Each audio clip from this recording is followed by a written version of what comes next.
one time, Nottingham boasted over 50 cinemas. Now, sadly, there are just a handful left. Many picture houses are like this, now a bingo hall.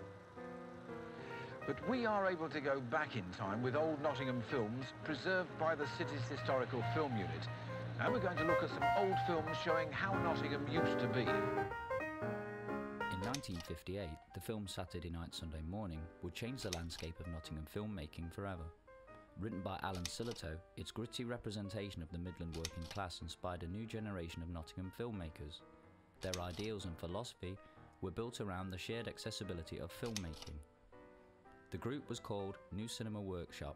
One of its pioneers was Frank Abbott. I think it was first in 1975 that a group of people met in Nottingham in the Peacock on Mansfield Road, interested in trying to establish some way of making films and videos together, getting equipment together and getting a workshop. At the same time, there was a group at a place called the Peachy Street Flick, which was at the Workers' Education Association, who were showing films that you couldn't get to see anywhere else. And those two groups met up and started to try and establish something, which became a group called EM Films. As a group, we approached the Midland Group, which was a newly established multi-media arts centre, one of the first in the country, which was in the Hockley in Nottingham. And we said, could we establish a filmmaking workshop there? And alongside the painting, the sculpture, the performance art, which was going on there, we established a film workshop on the top floor. I first came across what became Intermedia, probably in about 1985 or something like that. And at the time, it was actually called the Nottingham Video Project. And there's the Nottingham Video Project and the New Cinema Workshop. And they kind of got married and formed Intermedia. So when I first ever came across it, it was still the Nottingham Video Project. And they asked me to do some teaching. I decided to get onto this course run by Roger Notfail called Head Start. If you'd been unemployed for a certain period of time, you were eligible to apply, and it taught you everything that I couldn't really learn on the degree. I could learn about filmmaking, about linear editing, film editing, and non-linear editing, digital post-production editing, and camera and lighting properly, really concentrated for a whole 10 months.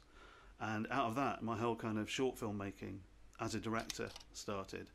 And then the feature came out of that project, which was Emmy funding and was essentially at the kind of birth of EM Media, when EM Media became what it is, or what it was, as the main regional funding body. And they've supported me subsequently in terms of script development and paying to get scripts into pre-production, or at least through the whole development process. Somebody like Chris makes one for the road, which then the knock-on effect of that is that people work on that, get experience of seeing that happen and think, well, if this guy's done this and it's really good, then maybe I could do that as well. And they associate that success with being here, in sometimes maybe even in this building, but also in the city as a whole. But I think it did make a big difference, and I think that a lot of what is now happening in Nottingham in terms of film goes back to that course, or that ethos of trying to get people who perhaps wouldn't normally work in the industry, actually giving them a way into the industry and giving them the tools and the concepts to be able to do it. The great thing was that people were constantly solving problems. When we started, there was a short film festival called Six of the Best that Shane Meadows set up, and 3 of the films in there would be by great new filmmakers, and 3 of them would be invariably by Shane.